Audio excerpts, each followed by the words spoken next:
উপনির্বাচনে দুটি বিধানসভা কেন্দ্রে ভারতীয় জনতা পার্টির বিপুল ভোটে জয়লাভ করাতেই সাংবাদিক সম্মেলন করল রাজ্যের মুখ্যমন্ত্রী প্রফেসর ডক্টর মানিক সাহা।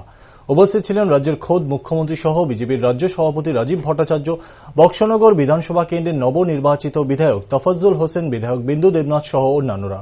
সাংবাদিকদের মুখোমুখি হয়ে রাজ্যের মুখ্যমন্ত্রী প্রফেসর ডক্টর মানিক সাহা বলেন, দুটি বিধানসভা কেন্দ্রের উপর নির্বাচনে জয় তাদের কাছে একটি ঐতিহাসিক রায়।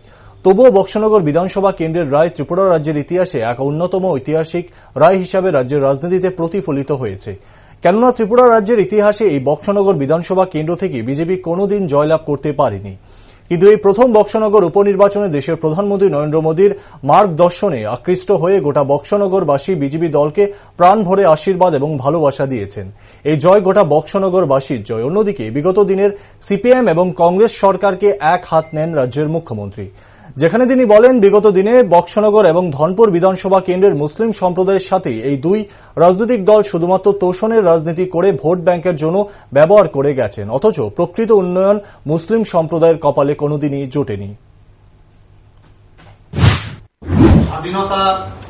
স্বাধীনত্ব যে ত্রিপুরা, সেখানে বক্সনগর থেকে ভারতীয় জনতা পার্টি কখনো জিততে পারে এবং ধনপুরে আমরা গত যে ইলেকশন হয়েছে, জেনারেল ইলেকশন 2023 আমরা জিতেছিলাম।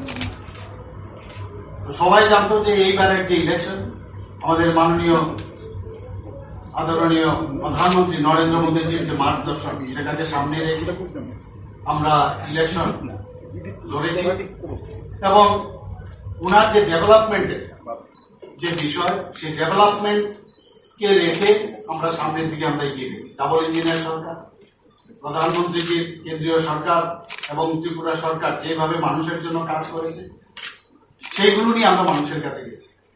আপনারা সবাই জানেন বক্সনগরে সংখ্যালঘু সম্প্রদায়ের সংখ্যা বেশি এবং এতদিন ধরে একটা এপিজমেন্টের যে রাজনীতি এতদিন ধরে চলে এসেছিল, সেটা কিন্তু আজকের তারিখে আমরা প্রমাণ করে দিল বক্সনগরবাসী যে এই ধরনের যে ডিভাইড এন্ড পলিসি এবং এপিজমেন্ট করে একটা বিশেষ শ্রেণীকে আলাদা করে একটা যে ভোট বাক্সে পরিণত করা, তার বিরুদ্ধে নতুন এক সূচনা কিন্তু ত্রিপুরাতে হবে।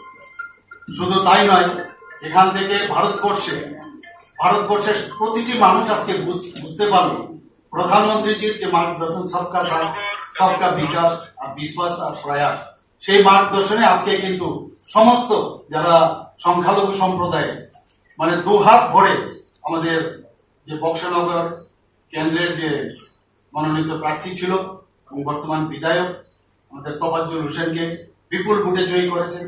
তদ্রুপ আমাদের ধনপুরে যারা মাইনরিটি সম্প্রদায়ের যারা ছিল বা এসটি সম্প্রদায়ের যারাই ছিল, তারাও কিন্তু দুহাত তুলে ওনাদেরকে আশীর্বাদ করেছেন এবং সেইভাবে বিন্দু দেবনাথকে জয়যুক্ত করেছেন।